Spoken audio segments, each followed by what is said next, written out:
out of breath because I was walking down Fifth Avenue, which is close to our studios, and I heard a jet, perhaps a 737 or a small Airbus, flying low, unusually low over Fifth Avenue, making a right. I'm not going to say, I don't know, I don't have any reports on what type of plane hit the World Trade Center, but people looked up and it made a right toward the building. Nice and orderly, nice and orderly.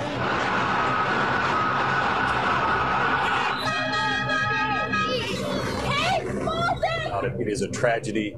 It is abhorrent. It is disgusting. But I'm, wondering: are these pilots terrorists themselves? Are there terrorists in the cockpit who are holding guns to a pilot's head? Did they? I can't imagine. You can speculate completely about how this happens, because obviously it takes a lot of training and expertise to fly a complicated, sophisticated aircraft, whether it's a Boeing 737 or a smaller Airbus. These are not little Cessnas and little Pipers. So you have to wonder and raise what possibility there is with the type of scenario that was going on in the cockpit. Our Wendell Goler is at the White House, make that Sarasota. He is traveling with the president. Wendell Goler, what's the reaction from the president?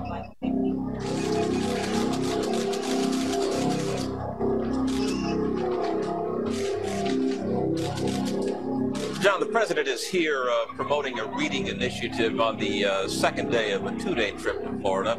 He just finished reading to some children at the Emma Booker Elementary School and was asked about the incident. He said he was aware of it and that he would have something to say about it later.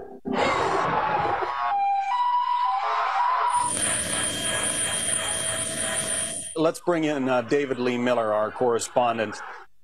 He has an eyewitness with him. David Lee, what can you tell us?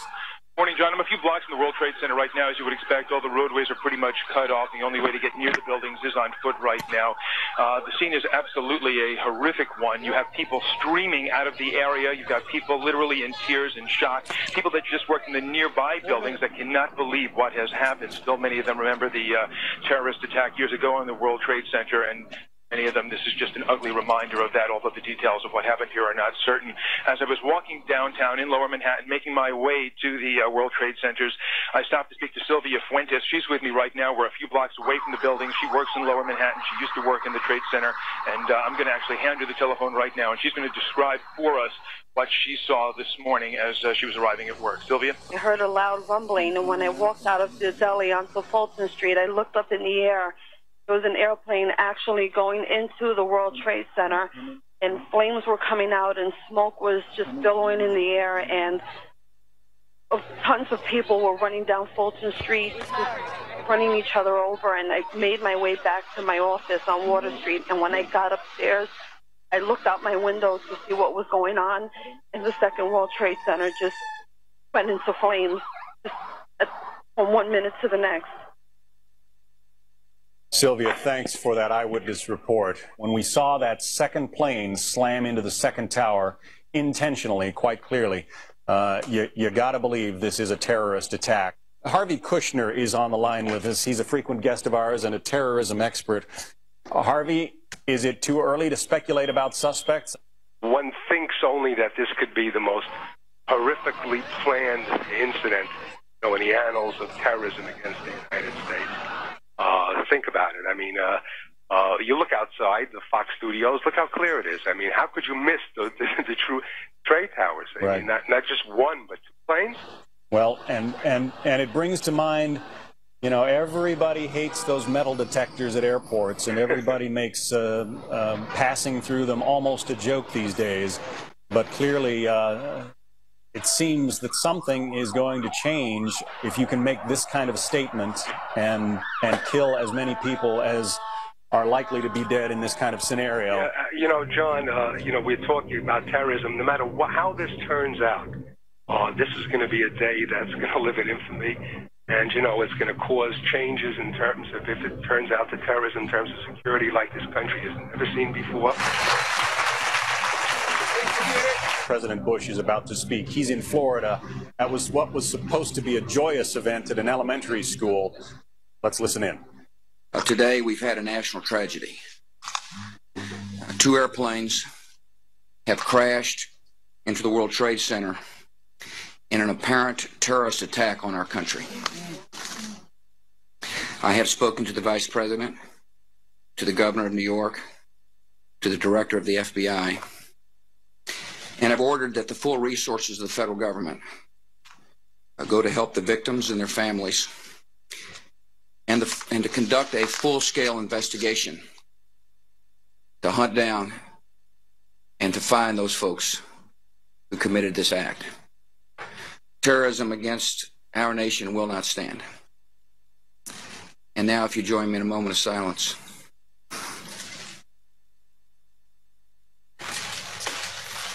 May God bless the victims, their families, and America. Thank you very much.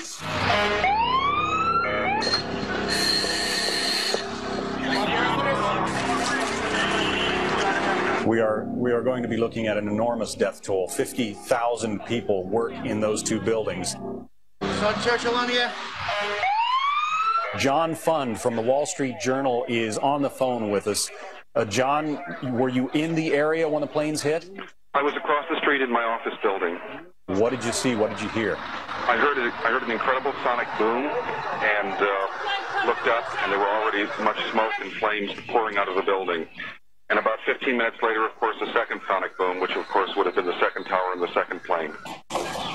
What about injuries, John? Well, can you tell us? The most terrible and heartrending thing about this is, about 15 minutes ago, bodies started dropping from the top floors of the tower closest to the highway, about at least 5 or 6, and it was absolutely terrible. Obviously, they had two choices: to be burned in flames or to leap and end it all. It was quite tragic.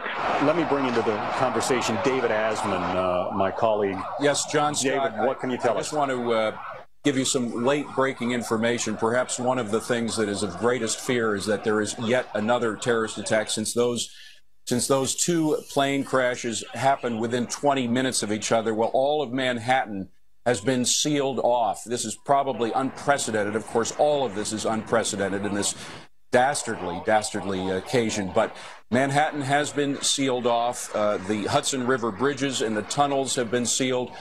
Clearly, there is an attempt right now to thwart any further act of terrorism, act of violence against the people of Manhattan. So Manhattan is in a lockdown.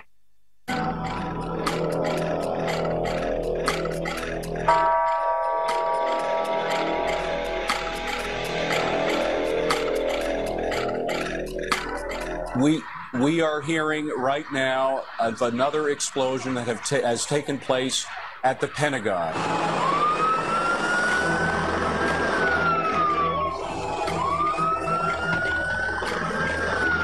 We have the heart of the financial district of America being attacked. Now we understand that there is an explosion. There has been an explosion in the Pentagon, the heart of the military command center of the United States of America, John. It can't get much worse than this. Let's hope.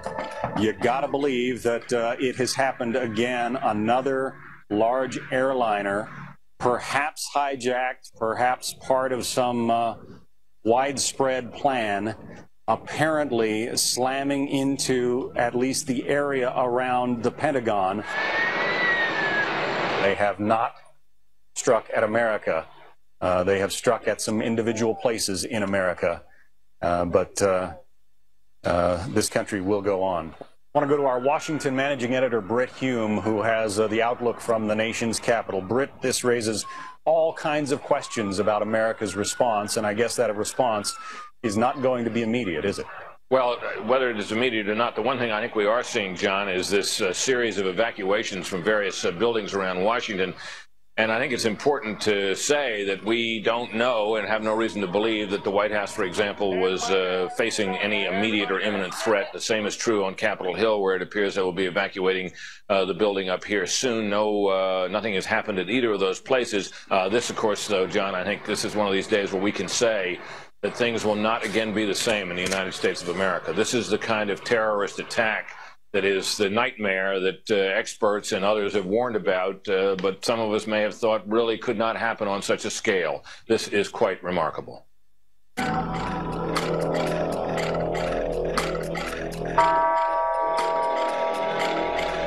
as we watch these pictures, the World Trade Center, 110 stories, literally starting to fall.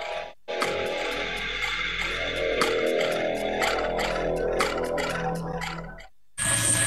gone! The whole tower! It's gone! Holy crap! They knocked the whole freaking thing down! I hope I live. I hope I live. It's coming down on me. Here it comes. I'm getting behind a car. I had to go find people who need help, because I don't think I'm one of them. You okay, sir? Okay. Can I just get a toot off your respirator? We was inside the building. You were inside the World Trade Center? Inside the building. Doing what? Getting ready to go upstairs and search, and the floor gave way. The whole building collapsed on us. How did you guys get out? Just found our way out, struggled our way through. Walk towards the light. Walk towards the light. We walk towards the light. That's all we do. Hello? Yeah, David Lee, what can you tell us? John, the scene is horrific. One of the two towers literally collapsed. I was making my way to the foot of the World Trade Center. Suddenly, while talking to an officer, questioning me about my press credentials, we heard a very loud blast, an explosion. We looked up, and the building literally began to collapse before us. There was debris falling, I'd say, at least 3/4 the height of the building. People within the entire perimeter began literally, including myself, which is why I'm out of breath, to run for our lives.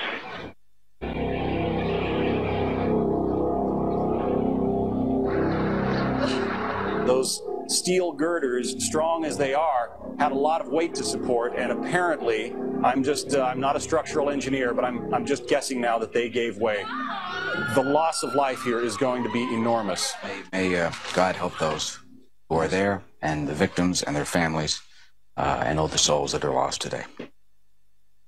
Can you tell me what you saw, what you heard? You all right? Yeah. All right, thank you.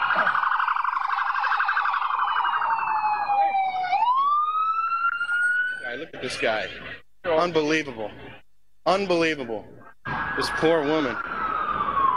Wow.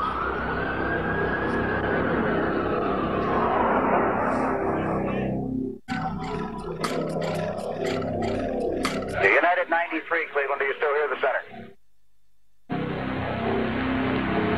United 93, do you still hear Cleveland? United 93, United 903, do you hear Cleveland? 80 miles southwest of Pittsburgh, this United Airlines Flight 93 crashed. From the size of the impact crater, it would appear as though the angle of descent or angle of attack had to be nearly straight in. I think the pilot downed the plane in a remote area because, you know, there wasn't very many houses over there where it went down. And I don't know, it's really... The whole thing is just unbelievable. This is clearly a national catastrophe. There will be some response from the White House. Let's go to Wendell Goler, who was traveling with the president in Sarasota, Florida, and find out what the latest is there. Wendell? John, the president left Sarasota, Florida. Air Force One took off just a short while ago to convene a meeting of his national security advisors, including the vice president, the heads of the CIA, the National Security Agency, and the FBI, and also New York Governor Pataki. After the two attacks on the Twin Towers in New York, he was briefed by his national security advisor, Condoleezza Rice, who phoned him after the first attack. Mr. Bush was actually reading to some children when the second attack occurred. Chief of Staff Andy Card interrupted him, told him about the attack. It was clear at that point we were dealing with terrorists. I want to bring into the conversation General Al Haig, the former Secretary of State. General Haig, at a time like this, how does America respond prudently, with the proper amount of caution, and yet with whatever force needs to be applied? Well, first we have to know the full limits of this tragedy, and it's unprecedented, of course. But we have to stay, above all, united and calm and ready to take resolute action, which sometimes we have failed to do in the recent past, when the perpetrators are uncovered, and we have many, many indicators of precisely who they are. This was too broadly based a terrorist act to be just a few crazies. This is a terrorist movement, and we know where they're located today. And obviously, as a nation, we're going to have to take action against them. Oh, there it goes. There it goes. There it goes. There it goes. Oh, When it comes down, we're... all right. We do need to put it down now. I think we need to put it down now. Here we go.